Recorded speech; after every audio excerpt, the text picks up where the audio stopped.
আসসালামু আলাইকুম। সেলাই বাই মুন্নিতে আপনাদেরকে স্বাগত জানাচ্ছি। কেমন আছেন আপনারা সবাই? আমি আলহামদুলিল্লাহ ভালো আছি। আমরা যারা গৃহিণী, আমাদের দুপুরের প্রথম চিন্তা থাকে আজকে কি রান্না করব, কি দিয়ে রান্না করব। আজকের দুপুরের রান্নার কিছুটা অংশ আপনাদের সাথে শেয়ার করছি। আজকে রান্না করছি মসুরের ডাল দিয়ে, দেশি কচুরলতি দিয়ে সুন্দর করে চচ্চড়ি। প্রথমে ডাল কড়াইতে নিয়ে নিলাম এবং আগে থেকে কেটে বেছে ধুয়ে রাখা কচুরলতিগুলোও নিয়ে নিলাম। একটা বাটিতে আগেই আমি কিছু পেঁয়াজ কুচি করে, রসুন কুচি করে, কাঁচামরিচ ফালি করে, তার ভিতরে প্রয়োজন অনুযায়ী হলুদের গুঁড়ো, মরিচের গুঁড়ো, ধনিয়ার গুঁড়ো, জিরের গুঁড়ো সব কিছু দিয়ে রেডি করে রেখেছিলাম। তাই এখন এই কড়াইতে ঢেলে দিলাম। তারপরে কিছুটা পরিমাণে সয়াবিন তেল আমি এই কড়াইতে দিয়ে এখন এটাকে চলবে মাখামাখি। এই মাখামাখির কাজটাই যত ভালো হবে ততই এই রান্নাটার স্বাদ বাড়বে। এখানে আমি স্পিড কিছুটা বাড়িয়ে দিয়েছি। আপনারা এটাকে খুব যত্ন সহকারে মাখিয়ে নেবেন এবং খুব সময় ধরে মাখিয়ে নেবেন, তাহলেই এই রান্নার স্বাদটা দ্বিগুণ হয়ে যায়। আমি আমার প্রয়োজন অনুযায়ী সেই পর্যন্ত মাখিয়ে নিয়েছি। আমার মাখানো শেষ। এখন আমি হাত ধুয়ে সামান্য কিছুটা পানি দেব, যেটুকু প্রয়োজন ডাল এবং কচুরলতি সেদ্ধ হওয়ার জন্য। এখন আমি এটাকে চুলায় বসিয়ে দিয়েছি, ঢাকনা দিয়ে ঢেকে দেব। প্রথমে অল্প জালটা বাড়ানো থাকবে যাতে সুন্দর করে বলক আসে। এই যে দেখেন বলক চলে এসেছে। এখন একটু নাড়াচাড়া করে দেব যাতে উপরের ডাল নিচে, নিচের ডাল উপরে চলে যায়, যাতে সমানভাবে সেদ্ধ হয় আর কি। সেজন্য নাড়াচাড়া শেষ হলে আমি আবার এটাকে আঁচটা আগের থেকে একটু কমিয়ে আবার ঢাকনা দিয়ে ঢেকে দেবো।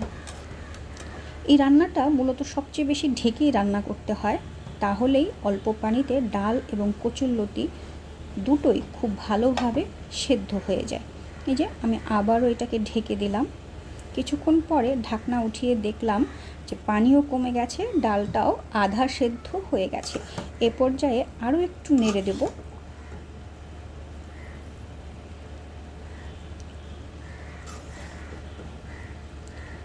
আপনারা দুপুরে আজকে কে কী রান্নার জন্য তৈরি করেছেন তা কিন্তু কমেন্ট করে জানাতে পারেন। আর দুপুরের রান্নার এই টেনশন কি আপনাদেরও হয়, তাও কিন্তু কমেন্ট করে জানাতে পারেন। আমি তো খুব টেনশনে থাকি যে কী রান্না করব। আর আজকে আপনাদের দুপুরের রান্নার মেনু কি কি হয়েছে তাও কিন্তু কমেন্ট করে জানাতে পারেন। আপনাদের কমেন্ট পড়তে আমি খুবই ভালোবাসি। এই যে এখন এটাকে সুন্দরভাবে বিছিয়ে দিয়ে আমি আবারও এটাকে কিছুক্ষণের জন্য ঢেকে দেব।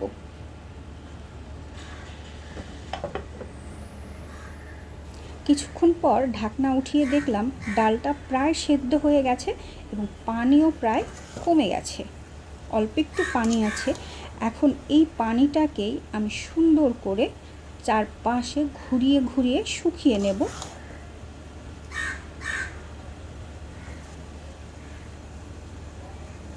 এই যে সামান্য একটু পানি আছে, এখন এই কড়াইটাকে দুটা হাতল ধরিয়ে ধরিয়ে ভালো করে চারপাশে ঘুরিয়ে ঘুরিয়ে পানিটাকে শুকিয়ে নেব, যাতে একটুও পানি না থাকে আর নিচে একটু ডালটা পোড়া পোড়া হয়। এই যে হালকা ডালটা পোড়া পোড়া হয়, এর যে কী সুন্দর ঘ্রাণ হয় তা বলার বাহিরে। যারা খেয়েছেন তারা তো অবশ্যই জানেন, আর যারা খাননি তারা ট্রাই করে দেখতে পারেন। এই যে আমার কচুরলতি ডাল হয়েই গেছে, চারপাশে এই যে তেল ওঠা ওঠা ভাব। এখন এটাকে আরও একটু ঘুরিয়ে ঘুরিয়ে আমি অল্প যেটুকু পানি আছে সেটুকু শুকিয়ে নেব এবং ডালটাকে পোড়া পোড়া করব। একদম পুড়ে যাবে না, হালকা একটা লালচে ভাব আসবে নিচের ডালে, সেই ডালটা খেতে বেশি মজা হয়। এই যে দেখেন আমার লতি প্রায় হয়ে গেছে, সম্পূর্ণ চারপাশে তেল উঠে এসেছে আর ডালটাও একটু পোড়া পোড়া হয়েছে। আপনাদের কাছে কেমন লেগেছে আমার আজকের রান্না? যদি ভালো লেগে থাকে তাহলে কমেন্ট করতে পারেন আর আমার চ্যানেলটি সাবস্ক্রাইব করতে পারেন। এই রকম সুন্দর সুন্দর রান্না এবং সেলাই কাজের ভিডিও আমার চ্যানেলে রয়েছে এবং সামনেও আসবে ইনশাল্লাহ। এছাড়া আপনারা আরও কি কি দেখতে চান তাও কমেন্ট করে জানাতে পারেন। কোনো ভুল ত্রুটি থাকলে তাও জানাতে পারেন, আমি শুধরে নেওয়ার চেষ্টা করব। আল্লাহ হাফেজ।